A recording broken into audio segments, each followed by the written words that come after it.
So this story dey go online for social media about how two sons they beat their papa till he can't die. The story now, this man Emekeme Joseph, popularly known as Semikolo, he get wife and he get two children, two grown-up sons. So he can't still get side chick. When the woman not there around, his son can't cash out with his side chick. So they can't tell am say make the man give them ₦1 million according to the reports, or they go report to their mama with the US because their mama dey holiday for US. So the man not send wetin they talk about. So the man call them bluff. So they can't carry out their threats. They can't really tell their mama when the man no answer them, when the man no respond to them. They can't really tell their mama for abroad. So their mama can't dey paro for the matter.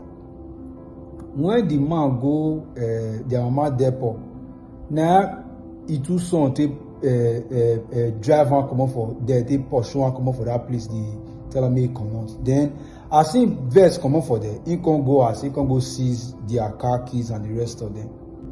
Because he seize their car, those two sons now come paro, they can't jump on, they can't run in town and beat her anyhow, they can't beat the man. They can't beat their papa. As the papa end up for hospital, they can't arrest those his sons. As they arrest those his sons, mama can't come back from Jan, can't travel, come back to Nigeria.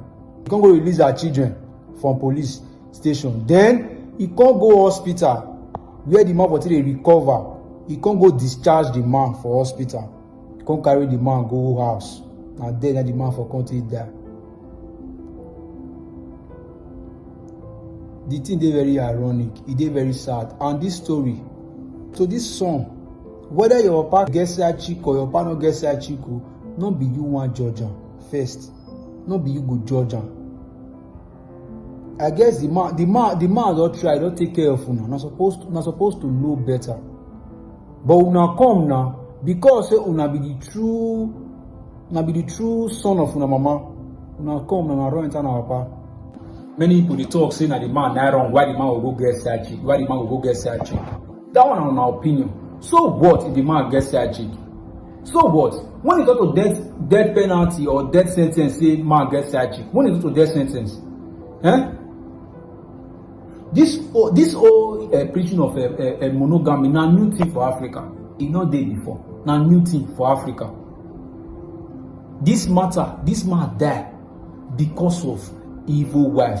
Yes, now the seed where the wife don't plant for all those our children will now germinate. Now be this one so. Yes, now what happen when the matter they escalate? She fly down, she go fair release all those children. As she release all those children, she go discharge the man. Even when the man never will recover, the man they fight for his life. He go discharge the man, put the man for his house. As he put the man for house, then the man can't die for house.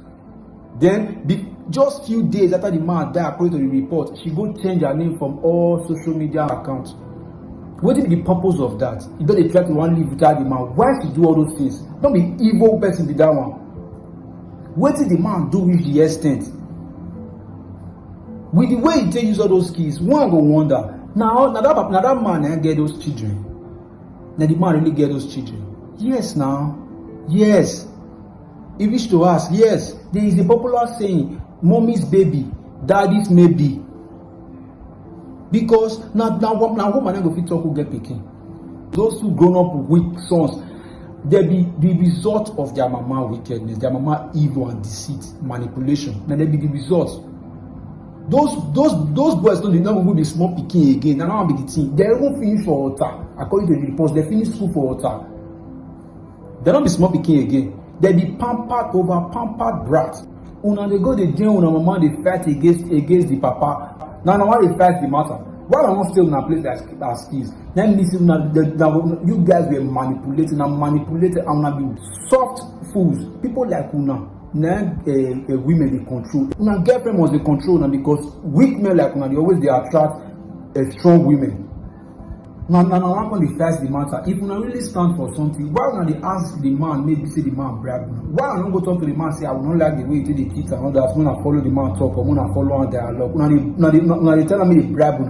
That means if the man give you money, I'm not tell you. Una be pure and bitter snitch. Wetin una do na bitch move, and una no dey get any point for wetin una do to una popsi. Una be we bozos. Why una no fit ask una mama wetin she dey holiday for US for? Why she dey holiday for abroad when her husband dey here? Why una no fit ask una mama that one? The only time una suppose to even interfere for the matter, una suppose to stay una kids place. The only time una suppose to even interfere for their matter na when una see say una papa dey physically assault una mama. Now una take protest una mama. That's what you guys should have. That's what una suppose na fit interfere as a kids. Other than that, una stay una kids place. No be una get the marriage. Beside everything, una break a lot of codes. Una dey worry about the wrong thing. More even assume say the man no be even una papa. More even assume say the man no be una papa. Una not supposed to even go dey snitch on the man wife, because na your wife be una supposed to stay away from the matter. No concern una. Wetin una dey snitch up and down for? Bitch ass motherfuckers. Una go think now say una don play una papa, na do una papa this thing. Ma tell una, the real victim na una be the real victim. Time go come when I go despise una mama. I no go like una mama. I go despise and hate her. Time go come. Madam, now when you say you don't make your kids, now when you don't use your kids, they kill the man. Go show them their papa. You hear? Evil women now the worst thing we God do for this earth. All those weak mommy's boy. Una problem just starts. I will live with regret and I don't carry curse.